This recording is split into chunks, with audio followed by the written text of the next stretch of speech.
Babe, nakikita mo yan? Hindi yan ang bahay namin.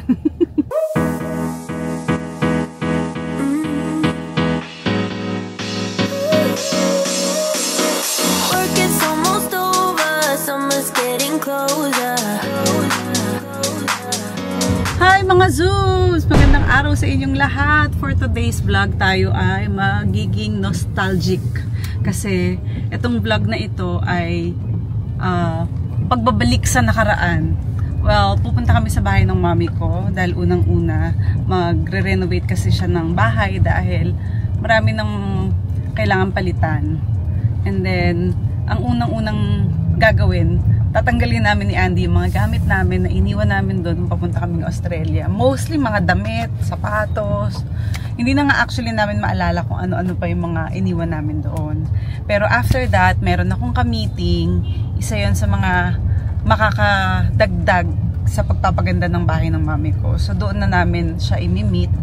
And then, after din noon, ng meeting, dadaling ko si Andy kung saan kami nakatira dati. Ipapasyal ko siya, papakita ko sa kanya ang aking pinagmulan, kung saan ako lumaki, kung saan ako nag-aral, at kung sino yung mga kaibigan ko kung nandyan man sila.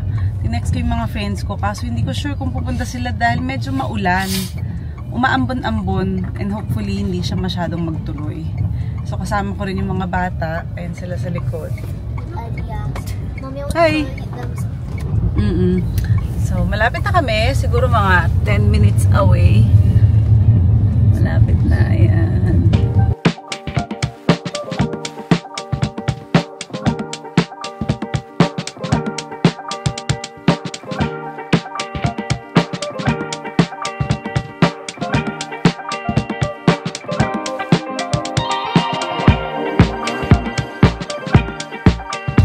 Ayan! Na-deliver na ang ating AUX split type aircon sa bahay ni Mami. Isa na yan sa mga biggest accomplishment kasi ang tagal na ng aircon niya doon, 15 years na.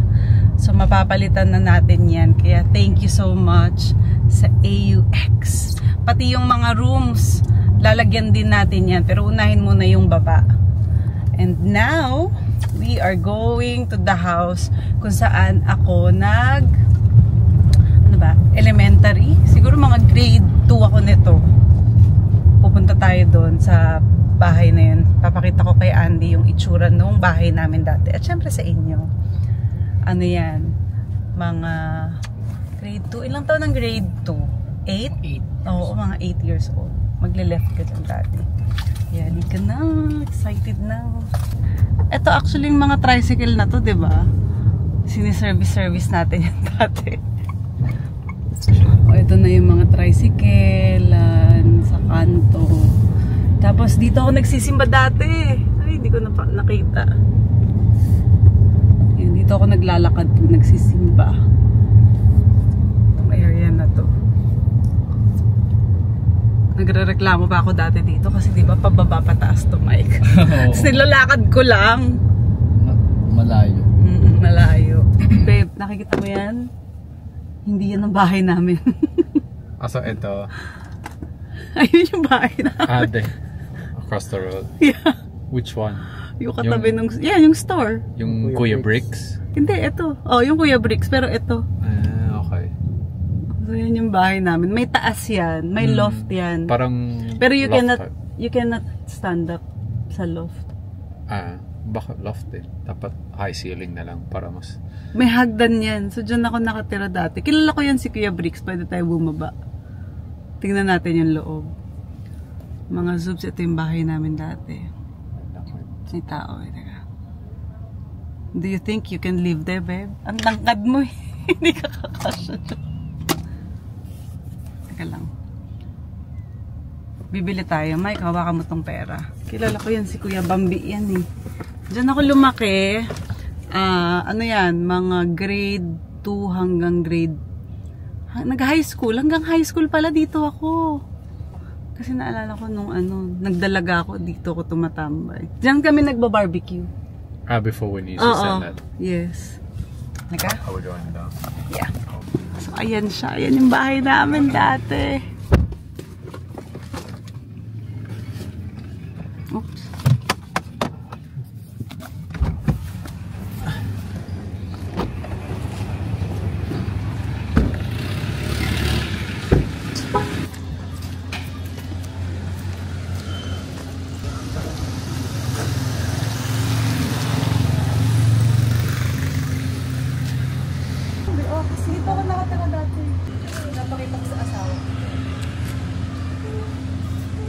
ayan na ang school namin.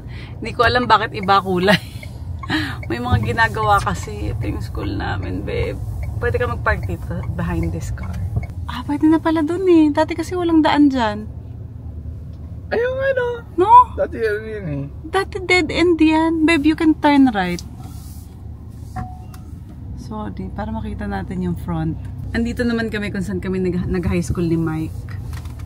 May mga ano na din, no? Siomay. May daan pala dito. Pwede tayong bumaba. This is the school that we went to that time when... Yeah, dito rin yan. We picked up something. Wow, social na.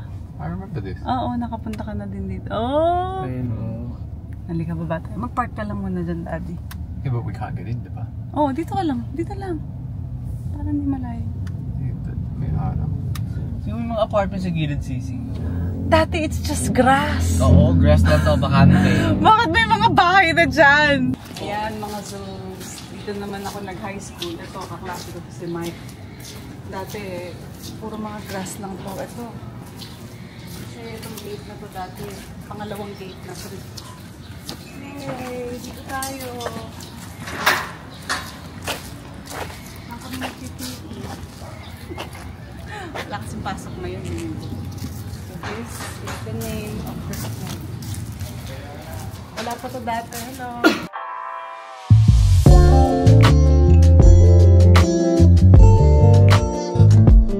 Wala tayong pera.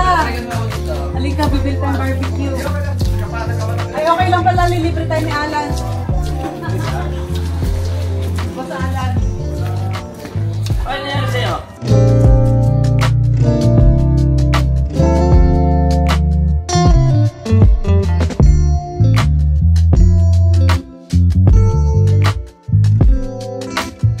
Ayan, we are in the car na mga zoobs. Ang sarap nung nung kinain naming barbecue. Nag-enjoy ako kasi tagal ko rin hindi nakatambay dito. Ngayon nakasama ko yung mga tambay friends ko, yung mga pinakita ko po kanina. Nung high school ako, sila yung mga kasama ko dito. Ngayon lahat may mga trabaho na. Kumbaga Sunday kasi ngayon, kaya nandyan sila, buti nga naabutan ko, wala silang work. Tapos bumili kami ng mga barbecue, isaw. Sarap. Ngayon pabalik na kami sa bahay ng mami ko para sunduin yung mga bata. Tsaka yun nga, inaayos kasi nila iba namin mga damit. Kukunin ko na din yung ibang mga nailabas na nila. Kaya ito na talaga yung totoong work. At ito na talaga yung totoong pinunta natin dito mga bukod dun sa aircon from AUX. Magkakaalaman na kung ano-ano yung mga iniwan namin mga damit dito.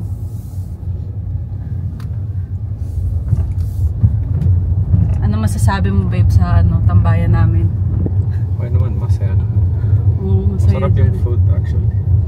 Na-enjoy mo yung masarap. yung barbecue, no? Masarap kasi malambot. Better than the one that we had the other day. Yeah, yun nga kahapon, di ba matigas?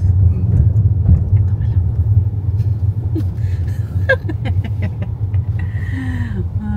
What can you say about the house that I grew up?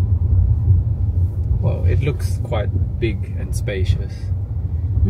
But, doon pa sa kabila.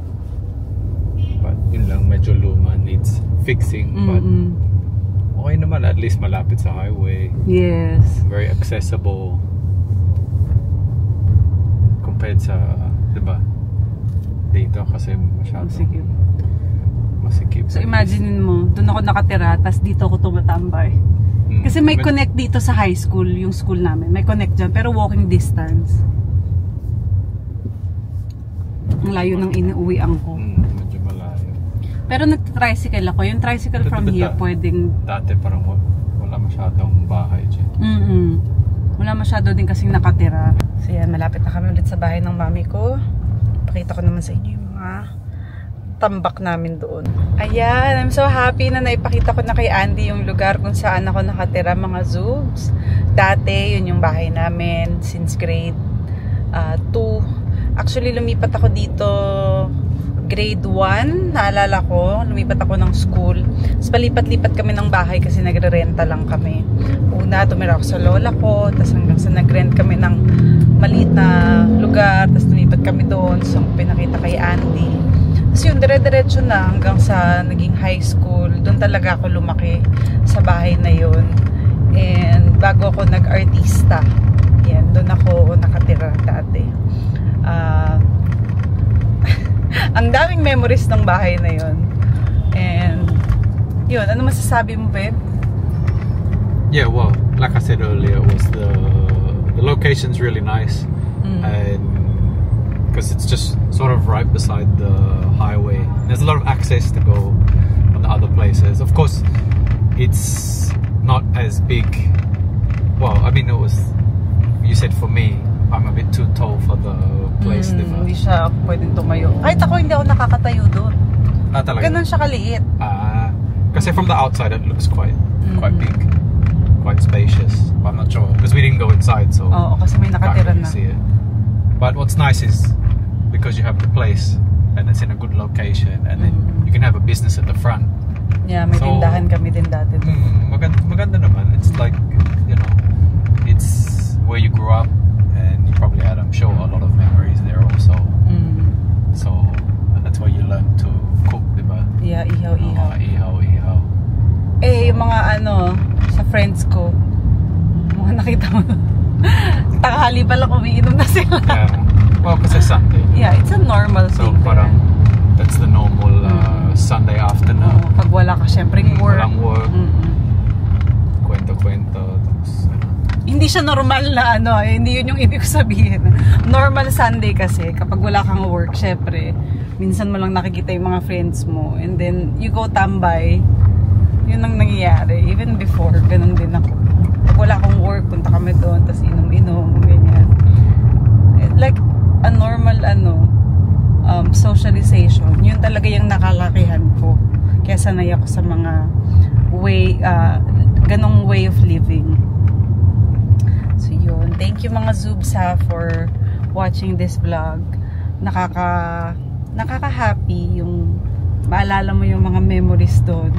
And syempre, minsan lang talaga ako nakakapunta doon kasi malayo na siya sa tinutuluyan namin. And most of my friends, nagtatrabaho na rin sila. Kaya tinaon ko rin na linggo kami pumunta doon para I know na nandun lang sila sa area o sa bahay na yun. So, babalik ako doon next week kasi kakabit yung aircon ng mami ko and pupunta ulit ako sa mga friends ko. Para kung sino man yung hindi ko nadalaw, mapupuntahan ko at makikita ko sila sa susunod na linggo. So, thank you so much for watching mga Zoobs.